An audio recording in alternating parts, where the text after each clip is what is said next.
Fala galera, professor Juarez para mais uma aula de geografia. Tranquilo, espero que esteja tudo bem com vocês. Hoje a gente vai falar um pouquinho sobre vegetação, beleza? A gente veio nas últimas aulas falando sobre clima e a gente vai falar sobre algo que tem tudo a ver com a dinâmica climática, tá? Afinal, sem essa dinâmica climática, a gente não consegue ter, tá, essas vegetações sendo aí bem distribuídas e as localizações exatas delas. A gente vai ver como tem uma relação muito próxima entre essas duas matérias que a gente está vendo, tá bom? A gente começa aqui com algo muito simples, né? Que é esse mapa, e vocês vão conseguir interpretar ele de forma muito boa, muito fácil. Olha só, galera, a gente precisa, de novo, pegar toda aquela lógica de clima que nós trabalhamos, principalmente aquela ideia de zonas climáticas. Vamos lembrar? A zona entre os trópicos, zona intertropical, a gente vai ter os climas mais quentes, né? Equatorial, o clima tropical em si. Quando nós falarmos acima ou abaixo, né, da zona do trópico, a gente vai falar de zonas temperadas, em que as temperaturas são medianas, em que as temperaturas são médias, que as estações são bem definidas. E quando nós falarmos das partes mais extremas do planeta, nós vamos falar dos polos, né, das regiões polares mais frias e que também vão apresentar características aí de vegetação, tá? O que é importantíssimo para a gente. Então, olha só, galera, os climas mais quentes, eles estão presentes nas áreas de uma zona mais quente. Então, quando nós falarmos sobre um clima equatorial, quando nós falarmos sobre um clima tropical, a gente também vai falar sobre as vegetações adaptadas a essa dinâmica. Por exemplo, quando nós falamos aí da parte central do planeta, vocês vão ver em vermelho a floresta equatorial e a floresta tropical, que são as florestas mais densas, são as florestas com mais biodiversidade, são as florestas com uma grande extensão que nós temos no planeta, beleza? Uma outra parte que dá para a gente perceber muito bem é que na zona temperada a gente pode destacar, por exemplo, a existência, se liga no nome, das florestas temperadas, olha aí. Então, a gente consegue, né, associar uma coisa à outra, beleza? Mas como é que isso acontece? Por que isso acontece da forma que esse mapa está mostrando pra gente? Muito simples, galera. Essa pirâmide aí que eu trouxe para vocês, ela vai mostrar, de um lado, a temperatura, tá? O topo da pirâmide tem temperaturas mais baixas e a base da pirâmide tem temperaturas mais elevadas, tranquilo? E conforme a gente vê na base, a gente consegue ver lugares que são mais secos, beleza? Para uma ponta, e lugares mais úmidos para outra ponta, tranquilo? A gente consegue ver lá uma divisão, né, dessa pirâmide em área ártica, subártica, temperada e tropical, tá? Como é que isso vai acontecer? Olha só, galera, nas áreas mais quentes e mais secas, nós vamos ter lá na base a existência de desertos. Conforme a gente diminui um pouco a quantidade, né, de secura desse espaço, a gente passa a ter as savanas. E quando a gente tem muito calor e uma área muito úmida, nós temos as grandes florestas equatoriais e tropicais. Bem lá na base, isso fica bem aparente para a gente. Conforme a gente sobe um degrauzinho dessa pirâmide, a mesma coisa. Olha só, nós temos lá na parte mais extrema de secura, desertos. Depois disso, nós temos formação de vegetação, né, mediterrânea, nos espaços que não são nem tão secos assim. Em outros espaços que tem um pouco mais de água, a gente já tem, né, as nossas estepes, as nossas pradarias, tranquilo? E depois a gente tem uma floresta temperada em lugares mais úmidos. Quando a gente sobe mais uma escala, a gente vai para o subártico, a gente consegue perceber aí tranquilamente, olha só, o subártico vai ter uma floresta chamada de boreal, ou então de taiga, né, que a gente vai ver daqui a pouquinho, um pouquinho das características dela. E por último, nas zonas mais frias, as zonas polares, a gente consegue ver o que, galera? A tundra. Show de bola? Então, essa associação de temperatura e umidade, ela é decisiva para as vegetações que vão existir. Então, olha só, volta nesse mapa. As vegetações de maior umidade, maior temperatura estão onde? Na parte central do planeta. E conforme a gente vai afastando dessa parte central, óbvio, né, que os fatores os fatores climáticos, né, vão ajudando nessa localização das vegetações, mas ela tem mais ou menos um padrão em todos os lugares do mundo. A gente pode ver que o mesmo padrão se repete para a América, para a África e para a Ásia. O mesmo padrão se repete para a América, para a Europa e para a Ásia. A gente tem uma repetição desses padrões acontecendo na mesma latitude. Show de bola? Vamos lá, galera. Vamos deixar isso mais específico, tá? Nós temos aí 3 tipos predominantes de florestas, que são as vegetações mais imponentes, né, as maiores que nós temos no planeta. Primeiro, nós temos a floresta boreal ou a floresta de taiga. Lembra desse nome? Taiga. Que também pode levar um outro nome. Olha só, ela tem 3 nomes, chamada também de coníferas. Floresta de coníferas. Que são essas florestinhas aqui, ó. Olha que coisa linda. Florestas de árvores de Natal. Aquelas árvores de Natal, coisa linda, maravilhosa. A gente só vê isso em toda a paisagem. Só esse tipo de vegetação, só esse tipo de árvore. Aquela, né, que tem um formato em cone, para poder receber essa neve, a neve escorrer por ela e não derrubar a árvore, beleza? E as folhas são muito finas para a gente conseguir ter uma troca menor de água com o ambiente. Show de bola? Galera, aqui nós temos, ó, as florestas temperadas ou subtropicais. Por que ela está amarelinha? Por que ela está vermelhinha, laranja? Simples, galera. Porque são essas florestas que perdem as folhas em determinadas estações. Qual estação que a gente está falando? Do outono, tá beleza?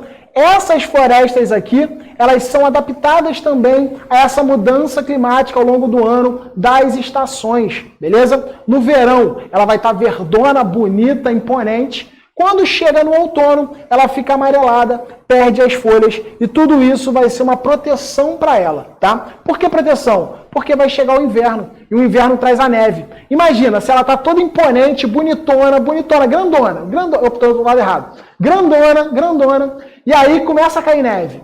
Essa neve vai cair nos galhos e vai pesar. Esse peso poderia quebrar o galho. Ela perde as folhas para evitar todo esse processo. Ela é adaptada a essa dinâmica climática. Beleza?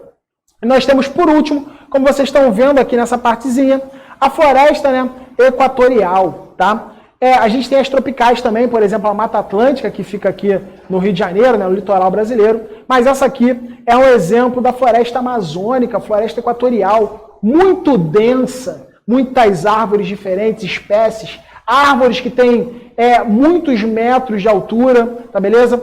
Então, a gente tem uma imponência maior de árvores que têm folhas perenes. O que significa isso?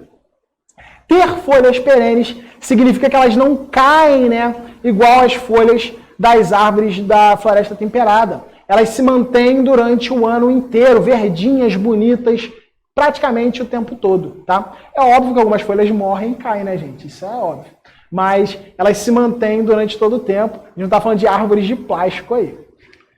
Aqui, galera, a gente tem a vegetação mediterrânea, tá? Do clima mediterrâneo, mais característico ali do norte da África, do sul da Europa, tá beleza? E ela vai ser uma vegetação de chaparral, né? O que é isso? É uma vegetação de arbustos, é uma vegetação de árvores pequenas, com um tronco retorcido. E quando você olha no horizonte, você não vê muitas árvores. Você vê uma ou outra árvore perdida no meio desse espaço, tá? E isso vai acontecer porque esse tipo de clima, ele traz, né, uma secura durante boa parte do ano. É um clima seco durante boa parte do ano. Então, o desenvolvimento dessa vegetação, ele fica muito restrito a árvores, né, a plantas que são mais resistentes. Tranquilão?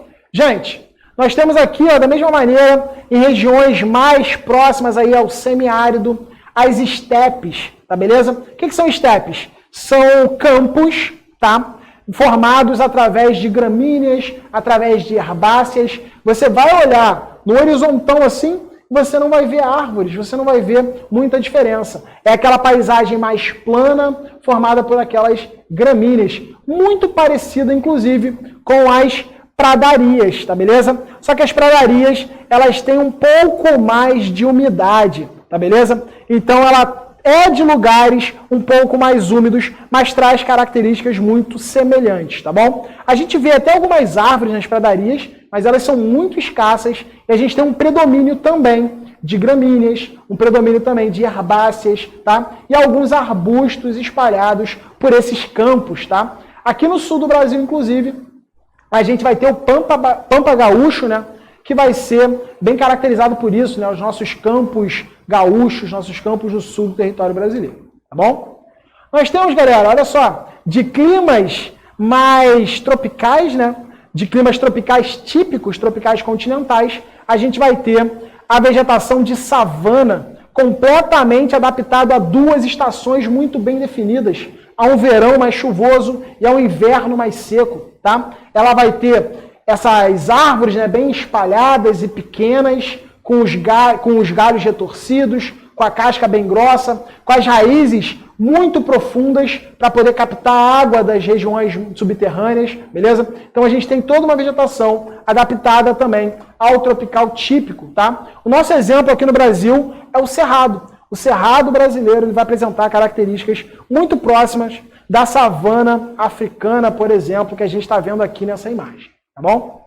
Nós temos, galera, olha só, vegetação desértica, vegetação de desertos, formadas, né, por plantas xerófilas. Nome esquisito, mas a ideia é simples. O que são plantas xerófilas? São plantas que substituíram as suas folhas por espinhos, tá? Então a gente tem um predomínio nas áreas desérticas de formação de cactos. Olha só, o cacto, essa coisa linda, fofinha que você tem em casa, ela é de uma área desértica. Por isso que a gente não deve molhar o cacto pra caramba, senão o cacto estraga, né? Ele morre. Porque ele é adaptado a climas secos, a condições bem secas. E o espinho, galera, ele serve exatamente para isso, é uma adaptação. Porque o espinho evita que o cacto perca muita umidade para o ambiente, então ele consegue reter essa umidade. Se você estiver aí perdido num deserto assistindo essa aula, isso não deve estar acontecendo. Mas você pode pegar um cacto, cortar ele, tirar os espinhos, obviamente, não vai comer espinho, né? Tu vai tirar os espinhos, você pode botar ele na boca, dependendo da espécie, né? Obviamente, não come qualquer cacto não, tá, gente? E esse cacto, ele vai ter umidade, ele vai conseguir hidratar o seu corpo, tá bom? Aqui, galera, a gente tem a vegetação de altitude, óbvio, né? Que quanto mais elevado a gente está no relevo, menos propriedades boas para as plantas a gente tem, tá? Menos água, nós temos temperaturas menos favoráveis. Então, os relevos mais elevados, eles tendem a ter uma vegetação mais rasteira, né? A vegetação não cresce muito, não tem tantas árvores assim. Isso é bem característico de regiões montanhosas. Tá tranquilo? Por último, mas não menos importante, a gente tem essa coisa linda, maravilhosa, que não existe no Brasil, que são as tundras. Galera, as tundras... As tundras são vegetações de áreas polares, tá? E elas vão existir tanto no verão quanto no inverno. Elas vão estar presentes lá, formadas principalmente por líquens, por musgos, tá beleza? Só que é óbvio que nos meses em que o verão existe verão também na parte polar, tá bom? É um verão igual ao nosso? Longe disso. Mas existe verão. E quando tem esse verão, a tundra fica bonitinha, olha só, verdinha, bem vermelhinha, com várias cores diferentes. É essa vegetação, né, que está lá nas áreas próximas aos círculos polares. Tranquilo? Na verdade, é o círculo polar ártico. Tranquilo? Gente, por hoje é só. Essas são as vegetações principais aí que a gente vai encontrar pelo mundo, tá beleza? Qualquer dúvida, a gente tira a nossa aula online ou agora, né, nas nossas aulas presenciais, tá bom? A gente se vê na próxima. Beijão, tchau, tchau.